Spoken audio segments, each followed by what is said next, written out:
Ой, молодец, қана.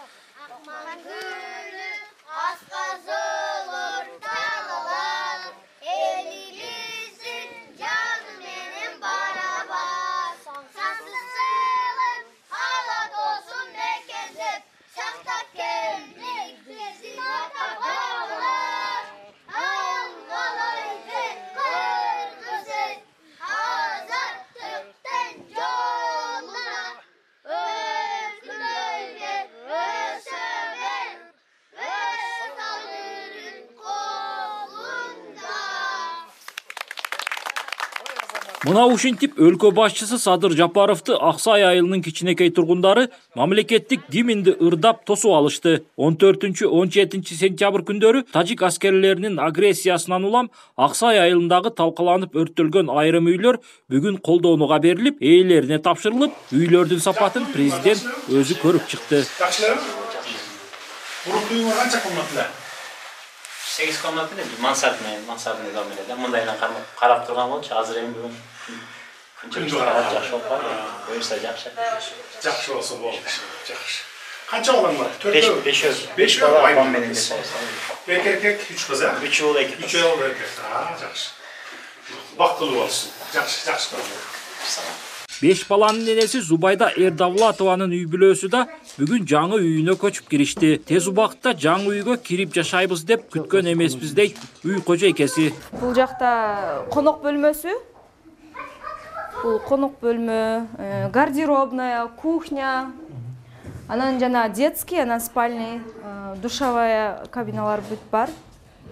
Шартка байланыштуу эми ушуга деле Кудайга шүгүр, ушунчалык бүтүп калды. Зубайданын жолдошу аскер кызматкери болгондуктан үйдөн сырткарыда аларга мамлекет тарабынан ар тараптуу колдоолор болуп жатканын белгилеп, ал эми үйдүн сапаты канааттандырарлык деп айтышты. Толук болбосо да анча-мынча минусу бар, калган жери жакшы бүттү. Президентибиз өзү бүгүн биздин үйүбүзгө лично кирип көзү көрүп чыкты, кетти. Ошол жакшы, эми калгандагы анча-мынча эмелерин эртең усталар келип калган краскалар калды, ошо краскаларын бүтүрүп берсе. Өлкө башчысы учурда Аксай айылында 51 турак жайда курулуш иштери жүрүп жаткандыгы тууралуу маалымат алды. Бардык үйлөрдүн пайдубалын түптөө иштери бүткөрүлүп, 17 үйдүн дубалы, 5 үйдүн чатырын жабуу аяктады. 14 үйдө дубалдарын, ички ремонтун бүткөрүү иштери жүрүп жатат.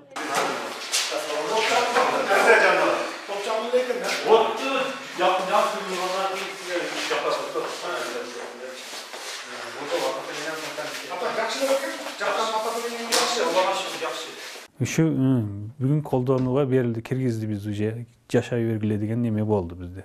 Прорабтын немесин тапшырды бизге үйдү. Толук бүтүппү? Үй толук бүттү. Бардык шарттарын көрүп чыктыңыздар, канааттандырабыз деп. Заманбап жакшы экен шарттары. Мисалы үчүн душу бар, немеси бар, туалети бар да, спальный баш 2 бөлөк. Мейманканасы чоң экен. Шундай, ана бышык кирпичтен салып берди, үстү плита. Мамлекет башчысы Капчыгай айылына барганда каргашалуу окуянын кесепетинен үйлөрдүн дээрлик баары талкаланганын, бүгүнкү күндө 75 үйдө курулуш иштери жүрүп жаткандыгы тууралуу маалымат берилди. Бардык үйлөрдүн пайдубалын түптөө курулуш иштери аяктады. 17 үйдүн дубалы бүткөрүлүп, 26 үйдүн плиталары орнотулууда. 31 үйдүн чатырын жабуу иштери аяктаган.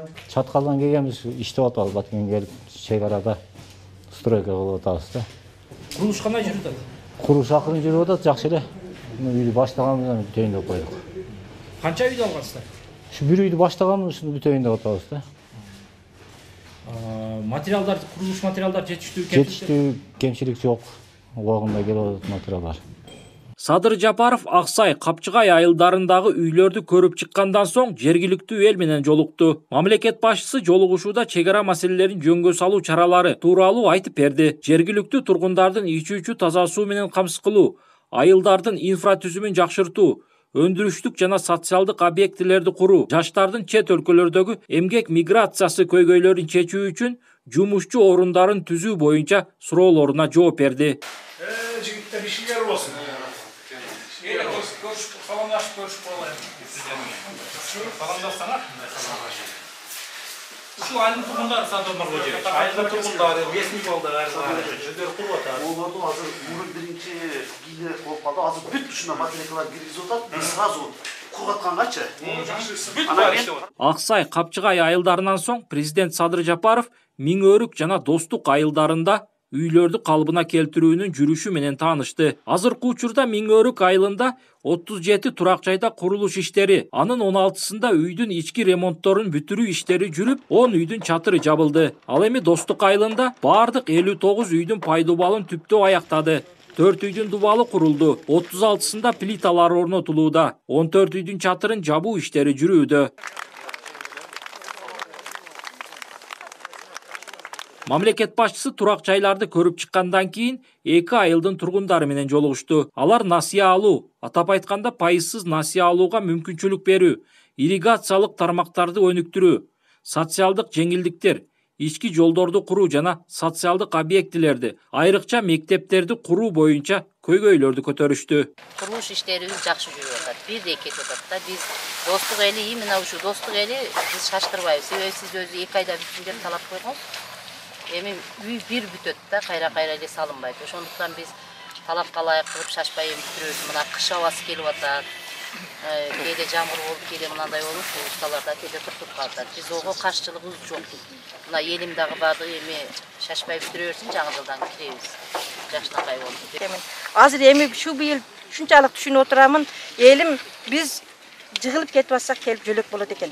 Кимиселер барсак койнуну ачып, кучагын ачып, үйгө киргиздирип, тамагын берип, кардыбызды тойгоздуруп, көнүбүздү көтөрүп, малдарын союп, балдар жаш балдарыбызга чейин кийим-кечектерин берип карап турду. Мен өтө кыргыз элиге ыраазымын. Сиз бизге президент болуп, элдин президенти деп атаккан сиздей эр жигит жүрөк сиздерге чоң рахмат, ыраазыбыз. Мындан бияка ишиңизге ийгилик каалаймын. Оорубаңыз, элиңиздин камын көрүп, дайым алга сүрүп кете бериңиз. Кыргыз элиме таасир кылабыз, рахмат. Кыргыз элибиздин биримдиgiге сөз жок. Ушундай биримдигибиз күч ала берсин. Сизге дагы мына үйлөрдү салып берип атасыз, үйлөр бүтүп атат, салып берип атасыз.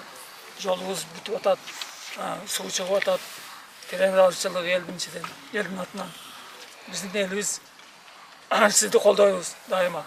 Мындан ары дагы ушундай эл үчүн кылып аткан ишиңиздерге ийгилик каалайбыз. Садыр Жапаров мамлекеттин негизги максаттарынын бири карапайым элдин турмушун жакшыртуу экенин баса белгиледи. Бул үчүн зарыл болгон шарттардын бардыгы этап менен ишке ашат. Өз кезегинде жергиликтүү тургундар мамлекет башчысы Садыр Жапаровго жалпы аймакка көңүл буруп, алардын айылдарындагы калыбына келтирүү иштеринин жүрүшү менен жеке таанышканы үчүн ыраазычылык билдиришти. Ошону менен бирге алар Баткен облусуна өзгөчө макам берүү, аймактын өнүгүшүнө салым кошо баштаганын баса белгилешти.